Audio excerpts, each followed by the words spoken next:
काली नजर। माँ, माँ, अरे क्या माँ माँ कर रहा है? बकरी का बच्चा है क्या? अरे माँ, मजाक छोड़ो। मुझे फाइनली वो मेन चौराहे वाली दुकान मिल गई है। अब देखना, आपका बेटा दुगनी स्पीड से पैसा कमाएगा।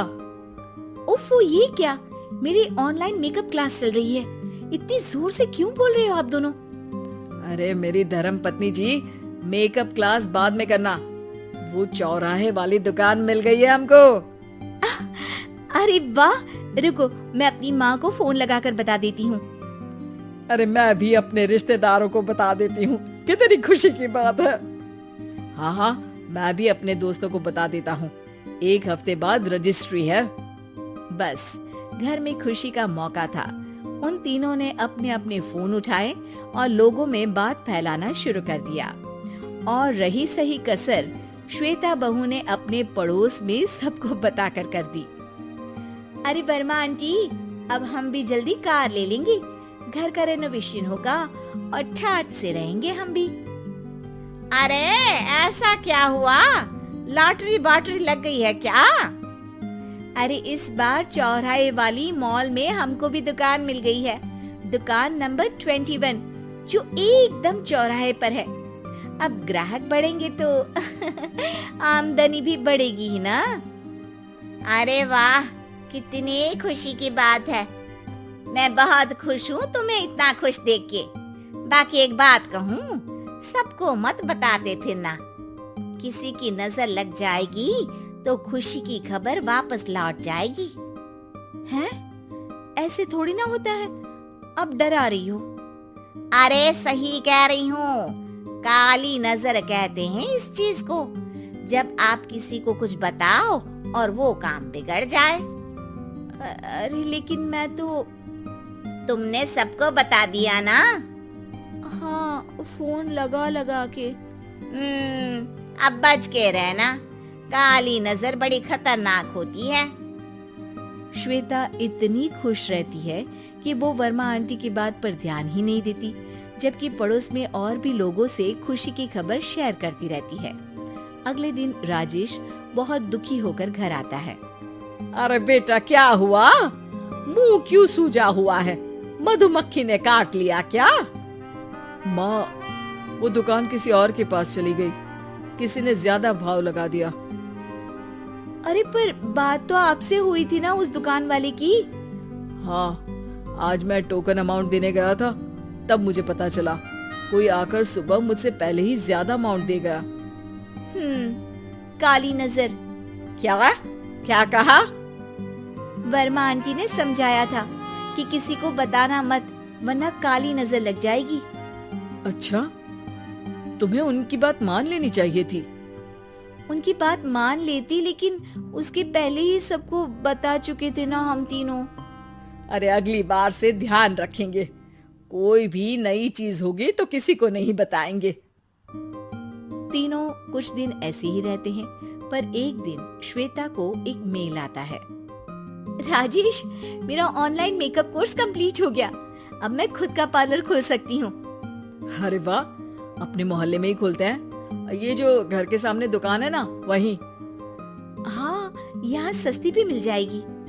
अगले दिन श्वेता वर्मा आंटी के पास जाती है मिठाई का डब्बा लेकर। अरे आओ आओ, कैसे आना हुआ?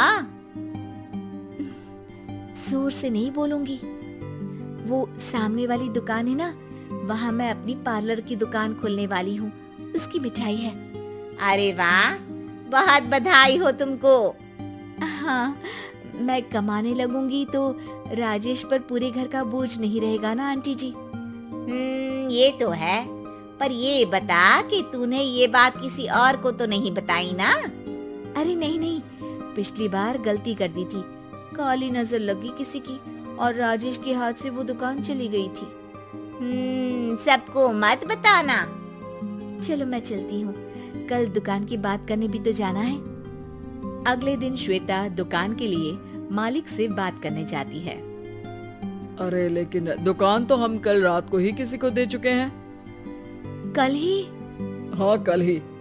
2 दिन बाद कोई यहाँ पार्लर भी खोल लेगा। अब कहीं और दुकान देख लीजिए। अरे पर हमको भी तो पार्लर ही खोलना था। भाई एक ही दुकान है, आधी आधी तो नहीं दे सकता ना मैं। राजेश और श्वेता घर पर हताश होकर आ जाते हैं। इस बार तो किसी को बताया भी नहीं था, अब किसकी काली नजर लग सकती है? सुनो, तुमने माँ को बताया था क्या? अरे कैसी बात कर रही हो, माँ की नजर थोड़ी ना लगेगी। पक्का तुमने किसी को नहीं बताया था ना? सिर्फ वर्मा आंटी को बताया था, उन्होंने ही मुझे किसी को नहीं बताने को कहा। अरे यार तुम भी सही हो, मेरी माँ को नहीं बताने को कह रही हो, पर वर्मा आंटी को बताना तुम्हें जरूरी लगा। अरे वर्मा आंटी ने ही तो काली नजर के बारे में बताया था ना, वो हमेशा हमारा भला ही तो चाहती है। मेरी माँ भी हमारा भला ही चाहती है। अरे पर चिल्ला क्यों रहे हो? बात नहीं कर सकते क्या आराम से? नहीं आता वो आराम से बात करना, और करना भी नहीं चाहता हूँ मैं। दुकान जाने का दुख गुस्से में बदल गया था और राजेश और श्वेता में बात बंद हो गई थी। 2 दिन बाद मोहल्ले में पार्लर का इनॉग्रेशन हुआ, जिसमें मोहल्ले के सभी लोगों को बुलाया गया, पर श्वेता, राजेश और माँ नहीं जाते। माँ अंदर आ जाओ, क्या देख रही हो? अरे नया पार्लर देख रही हूँ अपने आंगन से।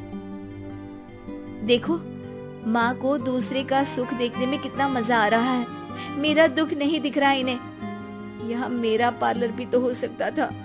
अरे चुप रहो यार, हर बात में लड़ाई क्यों ढूंढ रही हो? राजेश और श्वेता फिर बहस करने लगते थे। तभी माँ ने दोनों को बाहर बुलाया। अरे जरा देखो तो, दुकान चलाने वाले का बोर्ड पर नाम क्या लिखा है? श्रुति वर्मा। गाड़ी निकाले बेटा, हमें कहीं जाना है। काली नजर का इलाज कराने। राजेश अपनी बाइक निकालता है। तीनों ट्रिपलिंग कर रहे हैं। माँ राजेश को उस मॉल वाली दुकान पर लेकर जाती है जहाँ राजेश अपनी दुकान खोलने वाला था। यही दुकान लेना चाहता था ना तू? हाँ, पर इनको भी दुखी करने लेकर आई हो क्या यहाँ पर दुकान दिखाकर? वहाँ काफी नहीं था?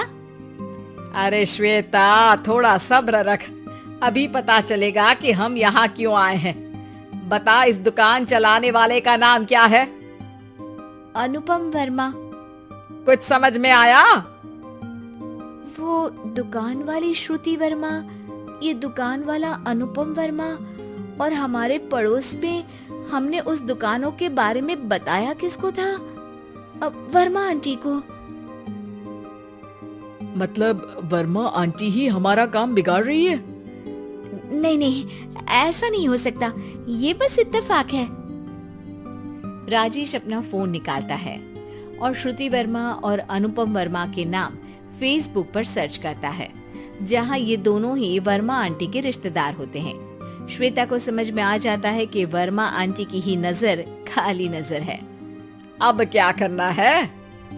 कोई भी खुशी की खबर हो तो काली नजर से बचना है, यानी वर्मा आंटी से बचना है। अरे पर मुझे ये समझ में नहीं आया कि वो हमारे साथ ऐसा क्यों करेंगी। अरे बेटा, एक सीख है, दूर के आदमी को आपकी तरक्की से कम परेशानी होगी, पड़ोसी को ज्यादा। दोनों माँ की बात में हामी भरते हैं और अगला काम चुपचाप करने की कसम खाते हैं, ताकि आगे से वर्मा आंटी कोई काम ना बिगाड़ सके।